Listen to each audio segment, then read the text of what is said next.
హైదరాబాద్ పరిధిలోని నార్సింగ్లో విషాద ఘటన ఒకటి చోటు చేసుకుంది. రాజపుష్ప ప్రొవెన్షియా అపార్ట్మెంట్లోని ప్రమాదవశాత్తు స్విమ్మింగ్ పూల్లో పడి 3.5 బాలుడు చికిత్స పొందుతూ మృతి చెందాడు. వ్యాపారవేత్త దినేష్ రెడ్డి కుమారుడు రిషాన్ రెడ్డి ఈ నెల 16న ఆడుకుంటూ క్లబ్ హౌస్ సమీపంలోని ఈత కొలంలో పడిపోయాడు. గమనించిన స్థానికులు వెంటనే ఆసుపత్రికి తరలించి చికిత్స చేయించిన బాలుడి పరిస్థితి మెరుగుపడలేదు. హాస్పిటల్ నుంచి ఇంటికి తీసుకెళ్తుండగా మార్గం మధ్యలోనే మృతి చెందాడు. ఆర్టీసీ సంస్థ అప్పుల కుప్పగా మారడానికి గత బీఆర్ఎస్ ప్రభుత్వమే కారణమని ఐఎన్టీయూసీ రాష్ట్ర ఉపాధ్యక్షుడు రాజిరెడ్డి ఆరోపించారు. ఇప్పుడు బీఆర్ఎస్ నాయకులు కార్మికుల పక్షాన ఉన్నామంటూ కుట్రలు చేస్తున్నారని విమర్శించారు. గత కేసీఆర్ పాలనలో 55 రోజులు సమ్మె చేస్తే ప్రభుత్వాలు విలీనం చేస్తామని నమ్మించి మోసం చేశారని మండిపడ్డారు. 2 రోజులుగా జరుగుతున్న ఆర్టీసీ సమ్మెకు మద్దతు ఇస్తూనే రాష్ట్ర ప్రభుత్వం ఒత్తిడి తీసుకొస్తుందని రాజిరెడ్డి తెలిపారు. ఇక రాష్ట్ర ప్రభుత్వం ఒక్కో సమస్యను పరిష్కరించుకుంటూ ముందుకు పోతుందని ప్రభుత్వం అధికారంలోకి వచ్చిన వెంటనే టీఎఫ్ బకాయిలు 600 కోట్ల నిధులు విడుదల చేసిందని గుర్తు చేశారు. అదేవిధంగా జేఏసీ పెట్టిన 32 డిమాండ్లలో 29 డిమాండ్ల పట్ల ప్రభుత్వం సానుకూలంగా ఉందని 2 రోజుల్లో సమ్మెకు పరిష్కారం లభిస్తుందని రాజిరెడ్డి అన్నారు. వరంగల్ జిల్లాలో మొక్కజొన్న రైతులకు మద్దతుగా బీఆర్ఎస్ మాజీ ఎమ్మెల్యే పెద్ది సుదర్శన్ రెడ్డి నిరసన కార్యక్రమంలో పాల్గొన్నారు. మొక్కజొన్న పంట కొనుగోలు చేయడంలో కాంగ్రెస్ ప్రభుత్వానికి శ్రద్ధ లేదని, రైతులను రోడ్లపైన వదిలేశారని ఆరోపించారు. క్వింటాకు 2,400 రూపాయలు మద్దతు ధర చెల్లిస్తామని ప్రభుత్వం ప్రకటించి రైతులను పట్టించుకోకుండా జిల్లా ప్రయత్నాలు చేస్తుందని అన్నారు. కొనుగోలు విషయంలో ఎన్ని టన్నులు కొనుగోలు చేశారో, దిగుబడి ఎన్ని లక్షల టన్నులు వస్తుందో ప్రభుత్వానికి ఇప్పటికీ అంచనా లేదని, కొనుగోలు చేసిన వాటిని గోదాములలో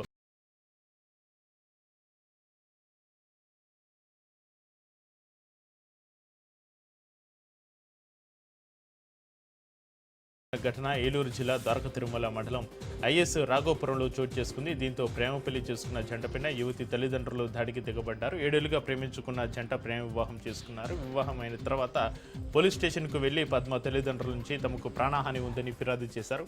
ఈ క్రమంలో గత నెల రోజులుగా రాఘోపురంలోనే ఉంటున్న సంజిత్ బంధువులు ఇటీవల వారికి ఘనంగా రిసెప్షన్ కూడా చేశారు. అదే రోజు రాత్రి సమయంలో యువతి పద్మ తల్లిదండ్రులు బంధువులు సంజిత్ ఇంటి వద్దకు వెళ్లి వారిపైన దాడి చేసి పద్మను బలవంతంగా తీసుకెళ్లారు. తమపై దాడి చేసి తన భార్యను ఎత్తుకెళ్లిన వారిపైన చర్యలు తీసుకోవాలని బాధితుడు ద్వారకా తిరుమల పోలీసులను ఆశ్రయించాడు.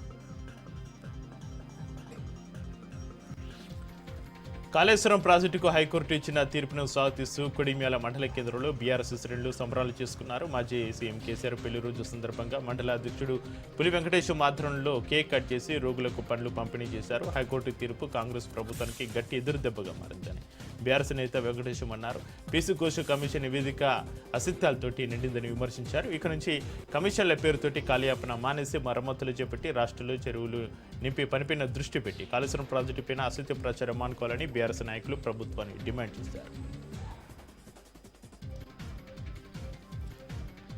మహబూబాబాద్ జిల్లా కేంద్రంలోని ఏరియా ఆసుపత్రి అధ్వానంగా మారింది. ఆసుపత్రుల సమస్యలపైన పట్టించుకునే నాథుడు లేక అపరిశుభ్రంగా తయారైంది.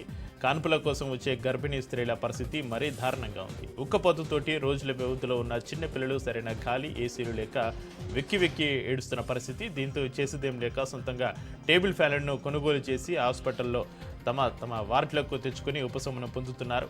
ఆసుపత్రి ఉన్నతాధికారుల తీరుపైన రోగులు మండిపడుతున్నారు. ఇప్పటికైనా ఉన్నతాధికారులు స్పందించి ఆసుపత్రిలోని పరిసరాలు, గర్భిణీల వాటిపైన ప్రత్యేక దృష్టి పెట్టాలని కోరుతున్నారు. పెద్దపల్లి జిల్లా కేంద్రంలోని జిల్లా కోర్టు ఏర్పాటు చేయాలని గత 16 రోజులుగా న్యాయవాదుల సంఘం దీక్ష చేపడుతుంది. ప్రజలకు న్యాయం చేసే న్యాయవాదులకే న్యాయం జరగకపోతే ప్రభుత్వ రాష్ట్రానికి ఏం న్యాయం చేస్తుందని న్యాయవాదులు అంటున్నారు. తమ డిమాండ్లకు ప్రభుత్వం దిగి రాకపోవడం వారి అసమర్థతకు నిదర్శనమని తెలిపారు. ఉద్యమాలతోనే తెలంగాణ రాష్ట్రాన్ని ఏర్పాటు చేసుకున్నామని, ఉద్యమంతోనే జిల్లా కేంద్రంలో జిల్లా కోర్టును సాధిస్తామని అంటున్నారు. అధిష్టానం దిగి రాకపోతే ఆమరణ నిరాహార దీక్షకు సైతం పూనుకుంటామంటూ హెచ్చరించారు.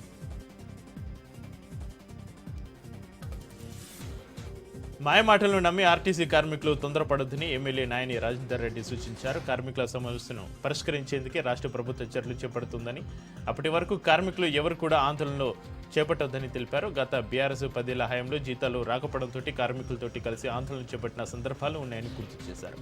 అభివృద్ధిలో నియోజకవర్గాన్ని ముందుకు తీసుకెళ్తున్నామని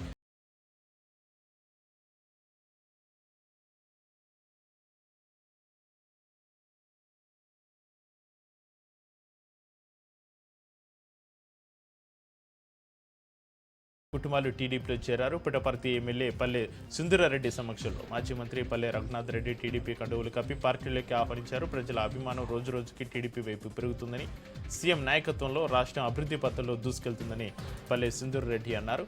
పుట్టపర్తి నియోజకవర్గాన్ని అభివృద్ధి చేస్తూ కూటమి ప్రభుత్వంలో అత్యధిక పెన్షన్ మంజూరు చేస్తున్నామని గుర్తు చేశారు. అంతేకాకుండా తల్లికి వందనం పథకం ద్వారా చదువుకునే ప్రతి విద్యార్థికి ఏడాదికి 15,000 తల్లి ఖాతాలో జమ చేస్తున్నామని ఎమ్మెల్యే సింధూర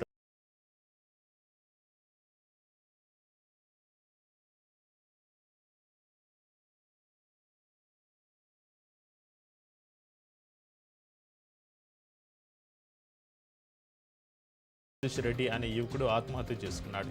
డి బ్లాక్లో ఉన్న తన బాబాయ్ ఇంటికి వచ్చిన ఆశీష్ రెడ్డి పైనుంచి కిందికి దూకి ఆత్మహత్యకు పాల్పడ్డాడు. సమాచారంతో ఘటనా స్థలానికి చేరుకున్న పోలీసులు మృతదేహాన్ని ఉస్మానియా ఆసుపత్రికి పోస్టుమార్టం నిమిత్తం తరలించారు. ఘటనపైన కేసు నమోదు చేసి దర్యాప్తు చేపట్టారు.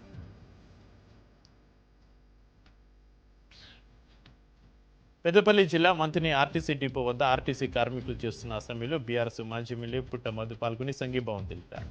ఈ దేశంలో కాంగ్రెస్ పార్టీకి కనికరం లేదని, అధికారంలో లేనప్పుడు ఎలా ఉంటుందో అధికారంలో ఉన్నప్పుడు అలాగే ఉంటుందని విమర్శించారు. ఉండి ప్రపంచాన్ని చూడగలుగుతున్న ఈ రోజుల్లో కూడా కాంగ్రెస్ పార్టీ ఆర్టీసీ కార్మికులకు ఇచ్చిన హామీలను ఇవ్వకుండా మోసం చేస్తుందని ఆరోపించారు.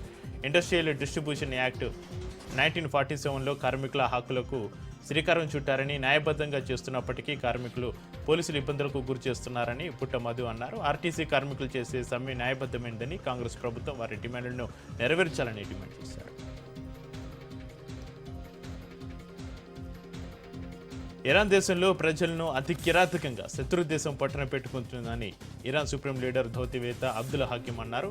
భారతదేశంలో అందరూ కులమతాలకు అతీతంగా శాంతితోటి కలిసి ఉంటారని తెలిపారు. విశాఖలోని హజ్రత్ ఇషాకు మదీనా దర్గాలో పశ్చిమాసియా యుద్ధంలో ప్రాణాలు పోగొట్టుకున్న అమరవీరులతో పాటుగా కమ్యూనిటీ సంస్మరణ సభకు ఇరాన్ ధోతివేత్త హాజరయ్యారు. ఈ సందర్భంగా గాంధీజీ తమకు ఆదర్శమని, ఇరాన్లో అత్యంత కీలకమైన ప్రాంతానికి గాంధీజీ పేరు పెట్టామని తెలిపారు. తమ దేశంలో ప్రముఖ హాస్పిటళ్లకు, కాలేజీలకు గాంధీజీ పేరే ఉంటుందని, భారత్ ఇరాన్ల మధ్య సత్సంబంధాలు నాటివి కావని ఇరాన్ దౌత్యవేత్త అన్నారు.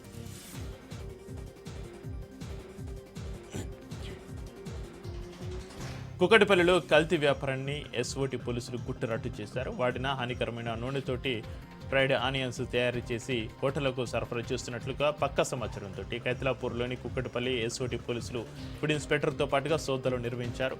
ఈ రైల్లో 480 లీటర్ల వాడిన నూనె, 75 కిలోల ఫ్రైడ్ ఆనియన్స్ ఒక ఆటో స్వాధీనం చేసుకున్నారు. ఆరోగ్యానికి హానికరమైన పదార్థాలతోటి ఆహారం తయారీపైన కేసు నమోదు చేసుకుని నిందితులు షేక్ యూసుఫ్, రిజ్వాన్ బిన్ సలం అరెస్ట్ చేసి అల్లాపూర్ పోలీస్ స్టేషన్కు తరలించారు. అనుమానాస్పద ఆహార పదార్థాలపైన ప్రజలు అప్రమత్తంగా ఉండాలని పోలీసులు సూచించారు.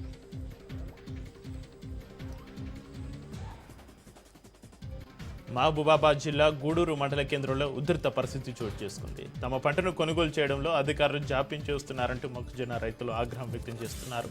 15 రోజులు గడుస్తున్నా కొనుగోలు ప్రారంభించకపోవడంతో సహనం కోల్పోయిన అన్నదాతలు గూడూరు సొసైటీ కార్యాలయాన్ని ముట్టడించి సిబ్బందిని గదులు నిర్బంధించారు. తెల్లవారుజాము నుంచి ఖాళీ బస్తాల కోసం రైతులు సొసైటీ ప్రహరీ గోడలపైన కూర్చుని నిరీక్షిస్తున్నారు. డబ్బులు ఇచ్చిన వారికే బస్తాలు ఇస్తున్నారని, సామాన్య రైతును పట్టించుకోవడం లేదంటూ రైతులు ఆరోపిస్తున్నారు. సమాచారంతో అక్కడికి చేరుకున్న పోలీసులతోటి రైతులు వాగ్వాదానికి దిగారు. అనంతరం రైతులందరూ ఏకమే జాతీయ రహదారిపైకి రాస్తారోకో నిర్వహించారు. దీంతో వాహనాల రాకపోకలు భారీగా నిలిచిపోయాయి.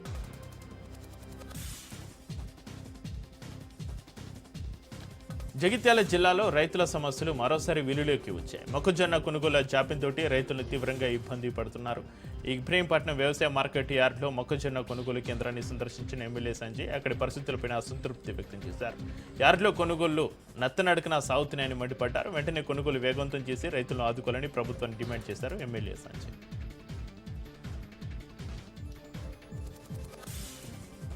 సంగారెడ్డి జిల్లా జహీరాబాద్లో ఆర్టీసీ కార్మికులకు మద్దతుగా బీఆర్ఎస్ ఎమ్మెల్యే మాణిక్రావు ధర్నా చేపట్టారు. జేఏసీ నాయకులతోటి కలిసి డిపేట రోడ్డుపైన బైఠాయించారు. రాష్ట్ర ప్రభుత్వం ఎన్నికల్లో ఇచ్చిన హామీ అమలు చేయడంలో విఫలమైందని ఆరోపించారు. జహీరాబాద్ మున్సిపల్ కౌన్సిలర్లు బీఆర్ఎస్ నేతలతో కలిసి డిపో వద్దకు చేరుకున్న ఎమ్మెల్యే మాణిక్ ఆర్టీసీ కార్మికుల నిరవధిక సమ్మెకు సంపూర్ణ మద్దతు ఇస్తున్నట్లుగా తెలిపారు.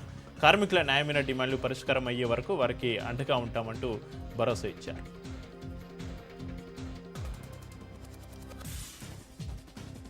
సికింద్రాబాద్ పార్లమెంటు పరిధిలోని సిఎస్ఆర్ నిధులతోటి అభివృద్ధి చేసిన అంగన్వాడీ కేంద్రాలను కేంద్ర మంత్రి కిషన్ రెడ్డి పరిశీలించారు. అంగన్వాడీ కేంద్రంలో పిల్లల పోషణ, ఆరోగ్య సేవలు, మౌలిక వసతులు, సిబ్బంది పనితీరును కిషన్ రెడ్డి సమీక్షించారు. పిల్లలకు భోజన సేవల్లో నాణ్యతను మరింత మెరుగుపరిచే దిశగా అవసరమైన సూచనలు చేశారు. ప్రధాని మోడీ ఆదేశాలతోటి దేశంలోని అన్ని అంగన్వాడీలను అప్గ్రేడ్ చేసే కార్యక్రమాన్ని కేంద్ర ప్రభుత్వం చేపట్టిందని, బస్తీలు, గ్రామాల్లోని పేద మధ్యతరగతి పిల్లలకు చిన్నతనం నుంచే సమాజం, భవిష్యత్తు, విద్య ఆవశ్యకతపైన చైతన్యం కల్పించాల్సిన అవసరం ఉందని కిషన్ రెడ్డి తెలిపారు. గత అసెంబ్లీ ఎన్నికల సమయంలో కాంగ్రెస్ పార్టీకి ఓటు వేస్తే ఆర్టీసీ కార్మికులు ప్రభుత్వ ఉద్యోగులుగా గుర్తించి సమస్యలు పరిష్కరిస్తామని హామీ ఇచ్చారని, ప్రభుత్వం ఏర్పడి 2 ఏళ్లు గడుస్తున్న సీఎం రేవంత్ రెడ్డి ఆ సమస్యలను ఎందుకు పరిష్కరించడం లేదో చెప్పాలని కిషన్ రెడ్డి అన్నారు.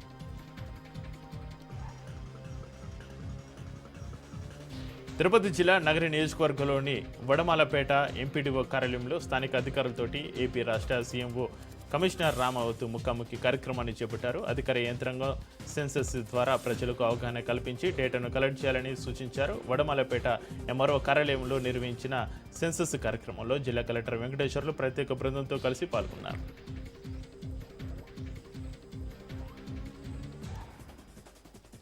కాళేశ్వరం ప్రాజెక్టు రాష్ట్ర ప్రభుత్వ విధానాలపైన మాజీ ఎమ్మెల్యే రెడ్డి నాయక్ తీవ్ర విమర్శలు చేశారు. కాళేశ్వరం ప్రాజెక్టుపైన గోషి కమిషన్ ఇచ్చిన నివేదిక పూర్తిగా వాస్తవాలకు విరుద్ధమని ఆరోపించారు. తెలంగాణ అభివృద్ధికి కీలకమైన ఈ ప్రాజెక్టును రాజకీయ ప్రయోజనాల కోసం దూషించే ప్రయత్నం జరుగుతుందని రెడ్డి నాయక్ అన్నారు. కాళేశ్వరం ప్రాజెక్టు తోటి ఒకప్పుడు బీడు భూములుగా ఉన్న ప్రాంతాలు ఇప్పుడు పచ్చని పంటలతోటి కలకలలాడుతున్నాయని తెలిపారు.